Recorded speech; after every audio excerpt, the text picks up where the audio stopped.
नमस्कार दोस्तों, कैसे हैं आप लोग। आशा करते हैं आप लोग अच्छे होंगे, स्वस्थ होंगे, मस्त होंगे। तो जैसा कि फ्रेंड्स, आज है आपका 24 जुलाई। ठीक है, क्या है तो 24 जुलाई है। और 24 जुलाई के थर्ड शिफ्ट का आपका एसएससी सीजीएल का जो एग्जाम था समाप्त हो गया है। ठीक है, तो थर्ड शिफ्ट में आपके जीकेजीएस के पोर्शन से क्या प्रश्न पूछे गए हैं, सभी प्रश्नों के साथ मैं उपस्थित हो गया हूँ। तो सभी प्रश्नों को देखेंगे विद डिटेल एक्सप्लेनेशन के साथ। ठीक है, तो चलिए वीडियो को स्टार्ट करते हैं फ्रेंड्स, बिना किसी देरी के। देखिए, आज का जो पहला जो प्रश्न पूछा गया था वो पूछा गया था कि मेगास्थनीज ने अपनी पुस्तक इंदिका में कितनी समाज या जाति का वर्णन किया है। ठीक है, तो इसका जो राइट आंसर दोस्तों आपका हो जाएगा वो आपका 7 हो जाएगा। ठीक है, मेगास्थनीज का एक पुस्तक है जो कि आपका क्या नाम है, इंडिका नाम है, जैसा कि आप लोग को पहले भी मैंने बताया है। ठीक है, तो उसने अपनी जो पुस्तक में 7 जातियों का वर्णन किया है। ठीक है, जबकि भारतीय ग्रंथ में केवल 4 ही सामाजिक वर्गों का वर्णन है। ठीक है, क्षुद्र हो गया, वैश्य हो गया, क्षत्रिय हो गया। ठीक है, लेकिन मेगास्थनीज ने कितना किया है तो 7। ठीक है, मेगास्थनीज के विषय में और पहले भी क्वेश्चन बन चुके हैं, उसको हम लोग एक बार रिवाइज कर लें। तो मेगास्थनीज के बारे में क्वेश्चन आपका बना था कि मेगास्थनीज है जो कि किसके दरबार में भारत में आया था। ठीक है, तो ये दोस्तों आपका आया था चंद्रगुप्त मौर्य के दरबार में। ठीक है, चंद्रगुप्त मौर्य के विषय में आप लोग को मालूम होगा, ये मौर्य समाज का संस्थापक था जिसने नंदवंश के अंतिम राजा धनानंद को हराकर किसकी सहायता से, विष्णुगुप्त कौटिल्य चाणक्य की सहायता से इसने मौर्य वंश का स्थापना किया था। एक प्रश्न आपका और बन चुका है कि मेगास्थनीज को किसने भेजा था, यानी कि ये किसका राजदूत था, तो सिल्कस निकेटर। ठीक है, सिल्कस निकेटर का ये क्या था, राजदूत था, भारत में आया था। चंद्रगुप्त मौर्य का जो मगध साम्राज्य था, मगध साम्राज्य की राजधानी पाटलिपुत्र में रहा था और अपनी पुस्तक इंडिका का क्या किया था, लिखा था। ठीक है, उसी में आपका 7 जाति का वर्णन क्या था, यही प्रश्न आपसे पूछा गया था फ्रेंड्स। ठीक है,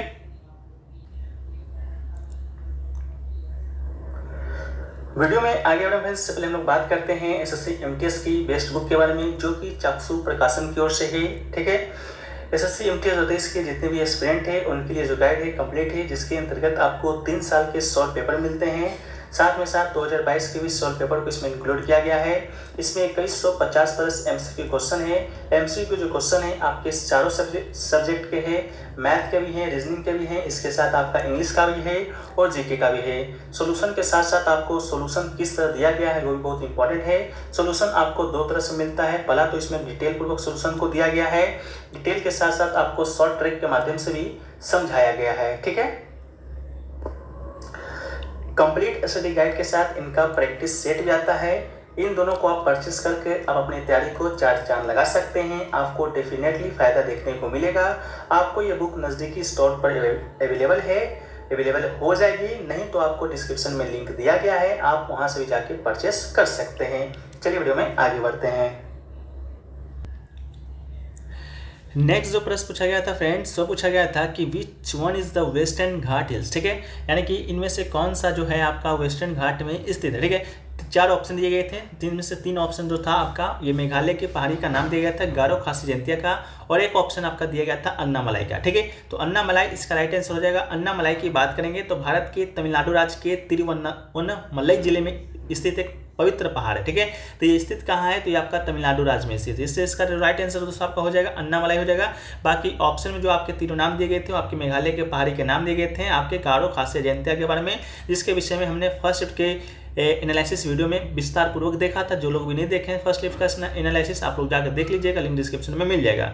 एक क्वेश्चन पूछा गया था कि 1913 में गीतांजलि के लिए साहित्य के नोबेल पुरस्कार से सम्मानित किया गया था। ठीक है, किन्हें किया गया था, तो कवि रविन्द्रनाथ टैगोर। ठीक है, कवि रविन्द्रनाथ टैगोर को किया गया था। क्वेश्चन का लैंग्वेज आपका थोड़ा सा चेंज था, नन यूरोपियन को। ठीक है, 1913 में गीतांजलि के लिए साहित्य का नोबेल पुरस्कार किस नन यूरोपियन को दिया गया था, तो राइट आंसर आपका रविन्द्रनाथ टैगोर हो जाएगा। रविन्द्रनाथ टैगोर के विषय में आप लोग जानते होंगे, जन गण मन के रचयिता कौन है, तो रविन्द्रनाथ टैगोर है। ठीक है, इसके अलावा भारत का जो राष्ट्रीय गान है उसके रचयिता ही आपके रविन्द्रनाथ टैगोर है। इसके साथ साथ जो बांग्लादेश का राष्ट्रीय गान है उसके भी रचयिता कौन है, तो रविन्द्रनाथ टैगोर ही है। ठीक है, फर्स्ट शिफ्ट में आपका रविन्द्रनाथ टैगोर से संबंधित क्या प्रश्न आया था, तो आया था रविन्द्रनाथ टैगोर के भाई से संबंधित सत्येंद्र नाथ टैगोर के बारे में, आईसीएस परीक्षा पास करने वाले प्रथम भारतीय। ठीक है, तो वो प्रश्न आपका बना था। ठीक है, नेक्स्ट क्वेश्चन देखिए पूछा गया था कि जौहर रोजगार जो योजना है किस पंचवर्षीय योजना में शुरू किया गया था। ठीक है, तो जौहर रोजगार योजना की बात करेंगे तो ये दोस्तों आपका 7वीं पंचवर्षीय योजना में शुरू किया गया था। ठीक है, 7वीं पंचवर्षीय योजना, इसका जो डेट था आपका 7वीं पंचवर्षीय योजना का चलने का वो आपका 1985 से 1990 तक का था। ठीक है, तो 7वीं इसका राइट आंसर हो जाएगा। इसके अलावा बात करेंगे तो जौहर रोजगार योजना 1989 में राजीव गांधी के सरकार के द्वारा शुरू किया गया था, जो कि 7वीं पंचवर्षीय योजना के अंतर्गत ही आपका किया गया था। ठीक है, नेक्स्ट क्वेश्चन देखिए पूछा गया था फ्रेंड्स कि प्रधानमंत्री ने मिड डे मील योजना की शुरुआत कब किया था। ठीक है, प्रधानमंत्री मिड डे मील योजना का शुरुआत कब हुआ था, ये क्वेश्चन पूछा गया था। तो इसका जो राइट आंसर आपका हो जाएगा 15 अगस्त 1995 को प्रधानमंत्री मिड डे मील योजना को शुरू किया गया था। ठीक है, इस योजना को देश भर में लागू करने के लिए भारत सरकार ने 15 अगस्त 1985 को एक केंद्र प्रायोजित योजना को शुरू किया था, जिसमें प्राथमिक शिक्षा के लिए पोषण सहायता का राष्ट्रीय कार्यक्रम NSPE कहा जाता है। बाद में इसका नाम बदलकर स्कूल में मध्याह्न भोजन यानी कि मिड डे मील के राष्ट्रीय कार्यक्रम का नाम दे दिया गया था। अब इसे व्यापक रूप से मध्याह्न भोजन MDM के रूप में जाना जाता है। ठीक है, नेक्स्ट क्वेश्चन देखिए पूछा गया था 2011-12 में poverty estimation rural income fix as. ठीक है, ये जो क्वेश्चन दोस्तों आपका है रिपीटेड है। रिपीटेड कैसे है, देखिए पहले के शिफ्टों में आपका पूछा गया था, अब ये पूछा गया है रूरल का। पहले का पूछा गया था दोस्तों अर्बन का। ठीक है, अर्बन का पूछा गया था, उस समय ही मैंने आपको बता दिया था किसका बताया था, रूरल का ही बताया था। ठीक है, अर्बन का दोस्तों आपका जो प्रति व्यक्ति माह है वो दोस्तों आपका 1000 रुपया था, उस समय का राइट आंसर था। लेकिन अब आपका पूछा गया था रूरल का, तो इसका राइट आंसर आपका 816 रुपये हो जाएगा। ठीक है, 2011-12 के राष्ट्रीय गरीबी रेखा का अनुमान रुपये ग्रामीण क्षेत्रों के लिए प्रति व्यक्ति माह 816 रुपये है और शहरी क्षेत्रों के लिए 1000 प्रति व्यक्ति माह है। ठीक है, तो ये क्वेश्चन दोस्तों आपका रिपीटेड है। ठीक है, इसके अलावा अगला जो क्वेश्चन आपसे पूछा गया कि पत्तू सिलियार। ठीक है, पत्तू सिलियार एक शब्द है जो कि आपका विजयनगर साम्राज्य से संबंधित है। ठीक है, तो पूछा गया था किससे संबंधित है। ठीक है, तो सिल्क वेवर्स यानी कि रेशम बुनकर से संबंधित आपका इसका राइट आंसर हो जाएगा। विजयनगर साम्राज्य के बारे में फर्स्ट स्टेप में क्या क्वेश्चन बना था उसको भी देख लीजिए। बना था तालीकोटा का युद्ध से। ठीक है, तालीकोटा का युद्ध से पूछा गया था कि तालीकोटा का जो युद्ध हुआ था उसके बाद किस साम्राज्य का अंत हुआ था। ठीक है, तो इसका राइट आंसर विजयनगर साम्राज्य था। तालीकोटा का युद्ध आपका 1365 में हुआ था। इसके अलावा विजयनगर साम्राज्य के संस्थापक आपका कौन है, तो हरिहर एवं बुक्का। ठीक है, हरिहर एवं बुक्का कौन है, तो विजयनगर साम्राज्य के क्या है, तो संस्थापक थे। ठीक है, एक क्वेश्चन पूछा गया कि हु प्ले स्ट्रिंग इंस्ट्रूमेंट। ठीक है, तो स्ट्रिंग इंस्ट्रूमेंट क्या होता है, तार युक्त इंस्ट्रूमेंट। ठीक है, तो तार इंस्ट्रूमेंट आपका होता है सितार। ठीक है, तो नॉर्मली आपका पूछा गया था इनमें से कौन सितार वादक है या सितार बजाते हैं, तो पंडित रविशंकर इसका क्या हो जाएगा, राइट आंसर हो जाएगा। ठीक है, नेक्स्ट क्वेश्चन देखिए पूछा गया कि नीति निर्देशक तत्व किस देश के संविधान से लिया गया। तो ये क्वेश्चन क्या आपसे नहीं बन सकता था क्या कि नीति निर्देशक तत्व किसके देश से लिया गया है, तो आयरलैंड के संविधान से लिया गया। हमने आपको कई बार बताया है नीति निर्देशक तत्व मौलिक अधिकार मौलिक कर्तव्य। ठीक है, तो इसका राइट आंसर क्या हो जाएगा, आयरलैंड हो जाएगा। नीति निर्देशक तत्व की बात करेंगे तो संविधान के भाग 4 में अवस्थित यानी कि स्थित यानी कि वर्णित है। इसके अलावा अनुच्छेद की बात करेंगे तो अनुच्छेद 36 से 51 जो है वो आपका नीति निर्देशक तत्व का ही प्रावधान किया गया है। ठीक है, इसके शॉर्ट फॉर्म में आपका DPSP भी कहते हैं। इसके अलावा अगर आपसे पूछ दिया जाए मौलिक अधिकार कहाँ से लिया गया है। ठीक है, तो मौलिक अधिकार की बात करेंगे तो ये दोस्तों आपका लिया गया है USA यानी कि संयुक्त राज्य अमेरिका के संविधान से। मौलिक कर्तव्य के बारे में अगर आपसे पूछ दिया जाए तो ये कहाँ से लिया गया है, तो ये दोस्तों आपका USSR के संविधान से लिया गया है। अब आपका वो रूस हो गया है, USSR आपका टूट गया है। ठीक है, नेक्स्ट क्वेश्चन पूछा गया कि लेटेनाइट्स को किन नामों से जाना जाता है, यानी कि लेटेनाइट्स आर आल्सो नोन एज। ठीक है, ऑप्शन में आपका दिया गया था रेयर अर्थ। ठीक है, लेटेनाइट्स को दुर्लभ पृथ्वी तत्व के रूप में भी जाना जाता है, जो कि आपका 100% रियल आंसर था। ठीक है, एक क्वेश्चन देखिए पूछा गया कि बस्तर जो दशहरा है किस राज्य में मनाया जाता है। तो बस्तर दशहरा आपका कहाँ मनाया जाता है, तो छत्तीसगढ़ में मनाया जाता है। ये भी क्वेश्चन आपका रिपीटेड है, हालांकि सीजीएल में नहीं पूछा गया है, पहले पूछा गया है। ठीक है, तो बस्तर दशहरा 75 दिनों से अधिक अगस्त के आसपास से शुरू होता है और अक्टूबर में क्या होता है, समाप्त होता है। इस प्रकार ये दुनिया का सबसे लंबा क्या है, दशहरा उत्सव है। ठीक है, देखिए एक क्वेश्चन पूछा गया है कि इनमें से कौन सा ग्रुप 6 का तत्व है। ठीक है, ऑप्शन में आपका एक दिया गया था टंगस्टन, जो कि आपका बिल्कुल राइट आंसर हो जाएगा। समूह 6 की बात करेंगे जिससे IUPAC शैली के द्वारा क्रमांकित किया गया है। आवर्त सारणी में तत्वों का एक समूह, इसके सदस्य आपके क्रोमियम यानी कि Cr, मोलिबेडेनम यानी कि MO और आपका टंगस्टन W और आपका सेवोगर्मियम यानी कि Ag है। ठीक है, तो ये 4 तत्व है जिसमें आपका टंगस्टन ऑप्शन में दिया गया था। एक क्वेश्चन देखिए पूछा गया था आपका 320 अनुच्छेद दिया गया था, 21 अनुच्छेद 22 और 23 दिया गया था। ठीक है, यूपीएससी पीसीएस से संबंधित है और आपसे पूछा गया था कि इनमें से इसको क्या करना है, मिलान करना है। ठीक है, तो अनुच्छेद 320 है वो दोस्तों आपका कहता क्या है, तो वो कहता है कि संघ और राष्ट्र लोक सेवा आयोग का ये कर्तव्य होगा कि वो क्रमशः संघ की सेवा और राष्ट्र की सेवाओं में नियुक्ति के लिए परीक्षाओं का संचालन करेगा, उसको आपको मिलान करना था। अनुच्छेद 321 क्या कहता है, तो लोक सेवा आयोग के कार्यों का विस्तार करने की शक्ति जो है वो आपका अनुच्छेद 321 के अंतर्गत है। अनुच्छेद 322 क्या कहता है, तो लोक सेवा आयोग का जो व्यय है वो आपका 322 में। अनुच्छेद 323 में क्या कहता है, तो लोक सेवा आयोग की रिपोर्ट आपका 323 में। तो ये चारों अनुच्छेद दिए गए थे, चारों अनुच्छेद का मिलान करना था। ठीक है, ये आपका राइट आंसर हो जाएगा। नेक्स्ट क्वेश्चन देखिए पूछा गया कि भारत में मॉन्टेग्यू चमसफोर्ड सुधार है जो कि किस वर्ष आपका आया था। ठीक है, तो मॉन्टेग्यू चमसफोर्ड सुधार दोस्तों आपका कब आया था, 1919 में आया था। तो इसका राइट आंसर क्या हो जाएगा, 1919 हो जाएगा। 1919 का भारत सरकार अधिनियम इंग्लैंड की संसद के द्वारा पारित किया गया था। ठीक है, इसके अलावा इस अधिनियम को मॉन्टेग्यू चमसफोर्ड सुधार के नाम से कहा जाता है। ठीक है, मॉन्टेग्यू चमसफोर्ड सुधार के नाम से क्यों कहा जाता है? क्योंकि जो मॉन्टेग्यू था वो जो उस समय भारत का क्या था, तो वायसराय था। चेम्सफोर्ड क्या था, तो भारत सचिव था। ठीक है, ये भारत सचिव की जो अवधारणा आपका 1858 के अधिनियम से आपका लागू किया गया था। जब आपका 1857 का क्रांति हुआ था, कंपनी की सेना पूरी तरह से पराजित तो नहीं कर सकते हैं, लेकिन उनका बेइज्जती हो गया था। उस समय से इंग्लैंड की जो रानी थी उसको 1818 में एक अधिनियम लाती है। उसके बाद क्या करती है कि कंपनी का जो शासन जो भारत पे चल रहा था उसको समाप्त करके अपना जो शासन है वो अपने अंडर ले लेती है, यानी कि संसद के अंदर ले लेती है इंग्लैंड के। इसके अलावा भारत सचिव का आपका एक बेइज्जती है। ठीक है, भारत का सचिव का काम क्या होता था, वो संसद का एक सदस्य होता था। ठीक है, वो भारत के विषय में आपका कानून वगैरह बनाता था। ठीक है, तो चेम्सफोर्ड क्या था, वही था। इसके अलावा 1909 में भी आपका कोई आया था, मार्लो मिंटो सुधार। ठीक है, 1909 में आपका क्या आया था, मार्लो मिंटो आया था। उसी प्रकार मार्लो आपका वायसराय था, मार्ले आपका सचिव था, मिंटो आपका शायद वायसराय था। ठीक है, इसको भी याद रख लीजिएगा।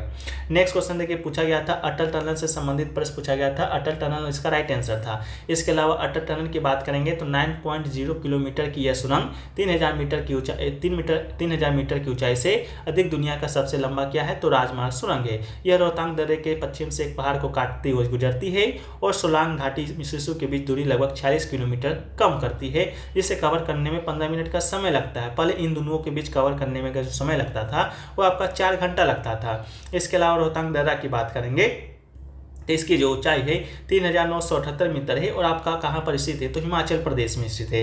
ये सुरंग हिमाचल के पीर पंजाल रेंज में स्थित है। ठीक है, तो इसी से संबंधित कोई प्रश्न आया था जिसका राइट आंसर आपका अटल टनल था। ठीक है, नेक्स्ट क्वेश्चन देखिए, पूछा गया कि रोवर्स जो कप है आपका निम्नलिखित में से किस खेल से संबंधित है। ठीक है, तो रोवर्स कप के विषय में आपका ये पूछा गया था कि किस खेल से संबंधित है, तो इसका जो आपका राइट आंसर हो जाने वाला है वो दोस्तों आपका फुटबॉल हो जाना है। रोजर जो कप है वो दोस्तों आपका किससे संबंधित हो जाएगा, तो फुटबॉल से आपका क्या हो जाएगा, संबंधित हो जाएगा। ठीक है, इसके अलावा रोवर्स का भारत में आयोजित एक भारतीय फुटबॉल टूर्नामेंट है। इसकी शुरुआत आपका 1891 में बम्बई में ब्रिटिश फुटबॉल प्रेमियों के द्वारा किया गया था। उद्घाटन वर्ष में पहली बार वेस्टर्न रेजिमेंट विजेता बनी थी। ठीक है, तो ये दोस्तों आपका क्वेश्चन है जो कि आज के शिफ्ट में पूछा गया था। एक क्वेश्चन और बता दीजिए आप लोग कि भरतनाट्यम से संबंधित क्या कोई प्रश्न पूछा गया था। अगर कोई प्रश्न आपसे पूछा गया है भरतनाट्यम से संबंधित तो आप लोग क्या कीजिएगा, कमेंट सेक्शन में इसको बता दीजिएगा। ठीक है, कि भरतनाट्यम से संबंधित आपके जो प्रश्न है आपका क्या पूछा गया था। ठीक है, इसके अलावा एक क्वेश्चन आपका माइक्रो लैंडिंग से कुछ प्रश्न आपका देखने को मिला था। ठीक है, तो माइक्रो लैंडिंग वाला भी प्रश्न आप लोग क्या कीजिएगा, कमेंट सेक्शन में एक बार आप लोग बताते चलिएगा। अगर आप लोग को इसमें से कोई भी प्रश्न आपको याद होगा जिस टॉपिक से हम लोग आपको बता रहे हैं। एक प्रश्न आपका आया था बायलैटरल बॉडी से। ठीक है, बायलैटरल बॉडी से भी कोई प्रश्न देखने को मिला था, इसका भी प्रश्न आप लोग कमेंट सेक्शन में बता दीजिएगा। ठीक है, बायलैटरल बॉडी से क्या प्रश्न है जो कि देखने को मिला था। ठीक है, इसके अलावा हमने आपको सभी प्रश्न जो कि आपको बता दिया है। एक प्रश्न आपका आया था ट्राइप्लोब्लास्टिक से। ठीक है, ट्राइप्लोब्लास्टिक से भी संबंधित कोई प्रश्न आया था जिसके ऑप्शन में पोरोफाइरा था, नेमाटोडा था। ठीक है, ट्राइप्लोब्लास्टिक से संबंधित क्या प्रश्न आया था इसको भी आप लोग एक बार कमेंट सेक्शन में बता दीजिएगा। ठीक है, इसके अलावा बात करेंगे, एक आपका एक्सपोनेंट का नेम दिया गया था रामकृष्णन। ठीक है, क्या रामकृष्णन करके कोई एक्सपोनेंट का नाम दिया गया था, ये आप लोग बताइएगा। और पूछा गया था कि ये कौन से राज्य से संबंधित है, क्या पूछा गया था, तो आप लोग कमेंट सेक्शन में बता दीजिएगा। जो लोग भी एग्जाम देकर अभी आपका निकले हैं, जो भी एग्जाम देकर लोग देख रहे हैं, ताकि जिनका भी आगे एग्जाम है या तो पीडीएफ बनाने में भी थोड़ा सा मदद मिल जाए, जो कि आपके आने वाले एग्जाम के लिए भी इंपॉर्टेंट होने वाला है। ठीक है, तो आपको हम इतना सारा प्रश्नों को टॉपिक बता के जा रहे हैं, आप लोग कमेंट सेक्शन में बता दीजिएगा।